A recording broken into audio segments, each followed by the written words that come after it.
Friends இங்கே பாருங்கள் வடமலையில் வாங்கிட்டு வந்த காலிஃப்ளவரு. இதில் பார்த்தீங்கன்னா நம்ம இந்த தண்டு பகுதி இருக்குது பார்த்தீங்களா, அந்த தண்டு பகுதியெல்லாம் சிலர் வந்து வேஸ்ட்டாக கீழே போட்டுருவாங்க. இதை வந்து நம்ம இப்படி பிச்சு போட்டுட்டு ரொம்ப ஹார்டாக இருந்தால் மட்டும் போடலாம். இதெல்லாம் வந்து எலசாக தான் இருக்குது. அப்போ இதையுமே நம்ம கட் பண்ணி போட்டுடலாம். கட் பண்ணி நம்ம மஞ்சள் தண்ணியில் மஞ்சள் போட்டு கொதிக்க வச்சு போடுவோம்னு அப்படி போட்டு நம்ம ஈஸியாக பொரிச்சிடலாம். இதெல்லாம் வந்து இப்படி கீழே கட் பண்ணி போட வேண்டாம். இந்த தண்டு பகுதியெல்லாம் இதில் தான் சத்துக்கள் வந்து நிறைய இருக்குதுன்னு சொல்லுவாங்க. நிறைய பேர் இந்த மாதிரி கட் பண்ணி போட்டுறாங்க. நான் வந்து கட் பண்ணி போட மாட்டேன், அந்த தண்ணியை சேர்த்து போட்டுருவேன்.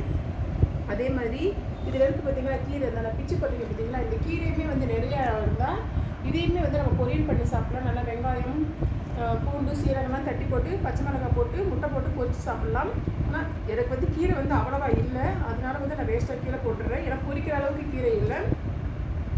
மற்றபடி இந்த தண்டு பகுதியெலாம் இருக்குது பார்த்தீங்கன்னா, அதெல்லாம் வந்து நான் பூரா கட் பண்ணி போட்டு பொரிச்சிடுவேன். அதில் நம்மளுக்கு நிறைய சத்துக்கள் இருக்குது. தயவு செஞ்சு அதை வேஸ்ட் பண்ண வேண்டாம். வேஸ்ட் பண்ணாமல் நீங்களுமே போட்டு பொரித்து சாப்பிட்டு பாருங்கள், நல்லாயிருக்கும்.